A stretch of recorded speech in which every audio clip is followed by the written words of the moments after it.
So what we're looking at today is breach of contract. So we've already had a look at what is a contract, how do you make it, offer, acceptance, consideration, intention, etc.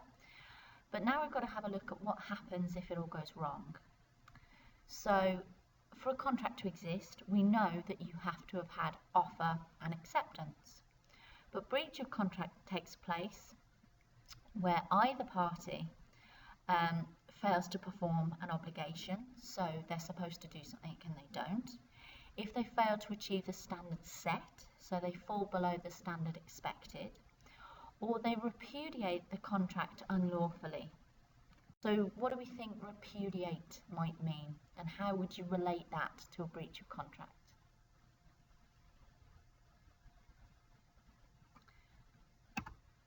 So repudiate means either to refuse to accept or to reject, or in a contractual scenario, it means to refuse to fulfill or complete an obligation. So if you had an agreement, you refuse to pay your debt or whatever it might be. So what I'm going to ask you to do at this stage is to research the terms actual breach, anticipatory breach, express terms and implied terms, conditions, warranties, and innominate terms. You can use textbooks, you can use the internet, you can use whatever resources that you might have. Make sure that you're finding appropriate case law as you go along. And then make sure that you can use that information to answer the following question. Explain using cases and or examples the meaning of actual breach and of anticipatory breach, and that's a 7 marker. So pause the video here and then come back.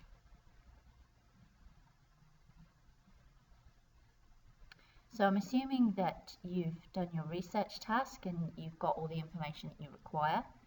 Let's have a look now at what the answers are.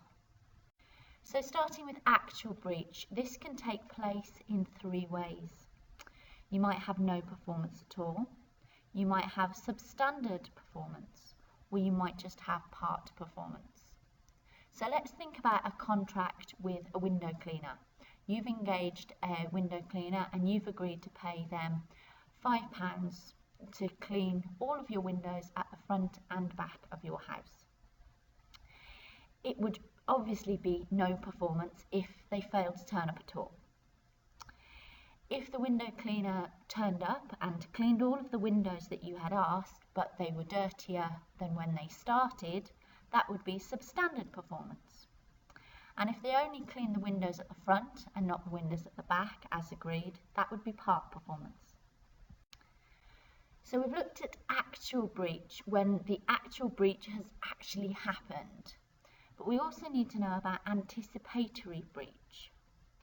This is where a party indicates that a breach is going to happen in the future. So it hasn't happened yet, but they are indicating that it's going to happen. This can either be intending not to perform their part of the contract or not doing so in the manner prescribed by the contract. So this isn't a breach yet, but you've been advised that the contract is going to be breached in the future. So an example of this is in the case of Hochester Delator. In this case, a tour guide was told that his services would not be needed in 2 months' time, despite having a contract to work for longer than this. So he had a choice in this situation. He could wait and see. He could wait for the 2 months and see if his services really weren't required, or he could choose to take legal action now and claim for the breach of contract in order to recover the damages at this point. So with anticipatory breach, your client has the option of suing now that they have been advised that the contract is likely to be breached, or they can wait until it has actually been breached, and that's their choice. We also have to have a look at what are known as express and implied terms. This is pretty straightforward, I think. Express terms are words that are actually stated by the parties, so it could be something said out loud, or it could be in written form. Implied terms are presumptions that certain terms are part of the contract, even though they haven't been expressly stated.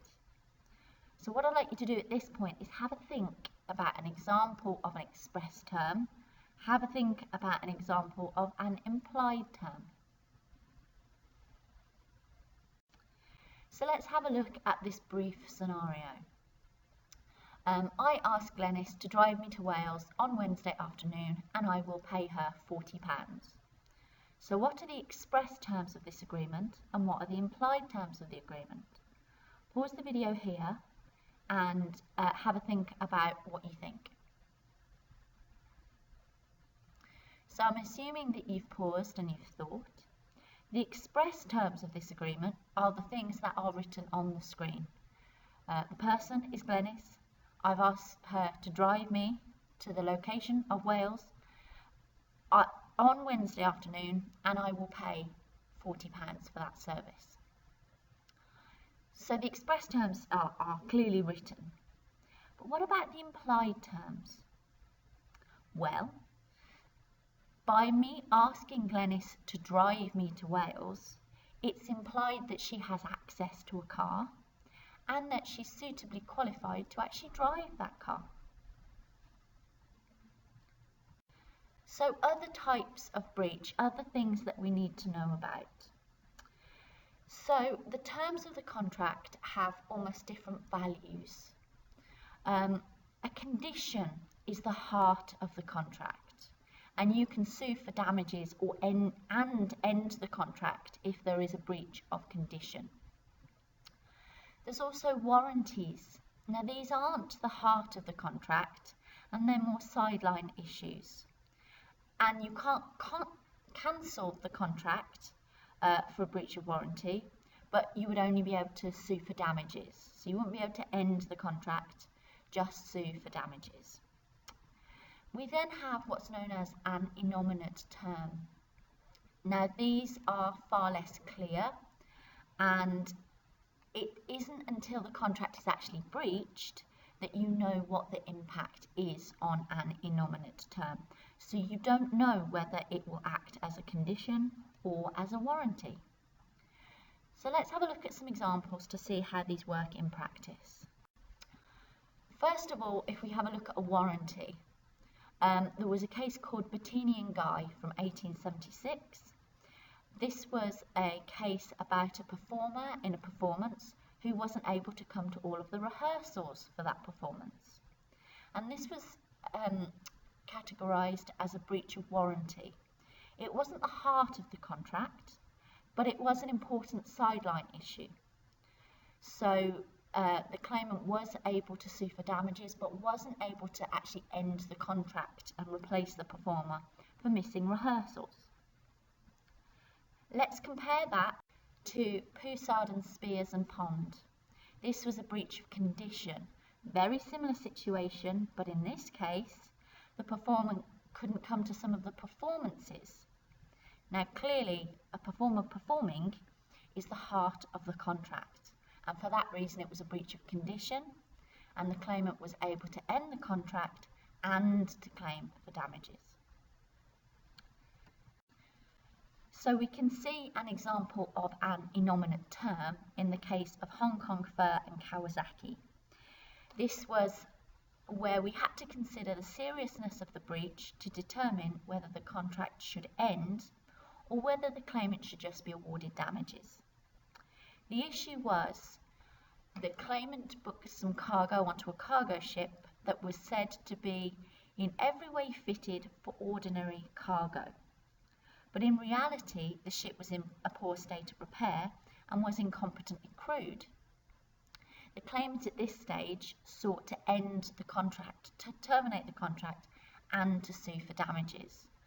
But nothing bad had actually happened at this stage. And the court said this was an innominate term because you didn't know whether it was a condition or a warranty until a breach had actually taken place. So for example, if because the ship was poorly repaired and the crew didn't know what they were doing, the ship was late, but that was just an inconvenience and wasn't a big problem, then that would be a breach of warranty. Whereas if the crew had been incompetent and the boat was in a poor state of repair and it sunk and the cargo never arrived, then clearly that's a breach of condition. But until something actually goes wrong, you don't know what the outcome is going to be. Hence the reason why it is an innominate term. So let's finish up by having a look at the scenario with Glenys again. So once again, I asked Glenys to drive me to Wales on Wednesday afternoon, and I will pay her £40. But this time you have the added piece of information that it's for a job interview at Swansea College on Wednesday afternoon. So what do you think the conditions are of this contract? What do you think the warranties are of this contract? And could you see any innominate terms? So pause the video here and have a think.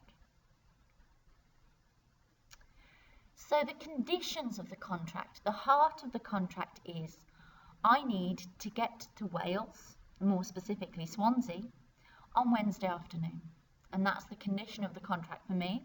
For Glenys, it's probably the £40, so receiving the payment. The warranties of the contract are a little trickier to work out. The warranty is probably that Glenys drives me. In theory, she could put me on a train and I would arrive, assuming I got there on time, in the proper time. So the method of transport is probably a warranty. It's probably not at the heart of the contract. Innominate terms, Wednesday afternoon is an unusual one. Maybe it should say a specific time. If I arrive slightly late but still arrive at my interview, then Wednesday afternoon would probably be a warranty. However, if Wednesday afternoon is key and it becomes important and I were to, for example, miss my interview, then it would become a condition. But until that particular term is breached, we don't know what the outcome is going to be. So make sure you update all your notes, make sure you've got everything down, and if you've got any problems or worries, please ask me a question.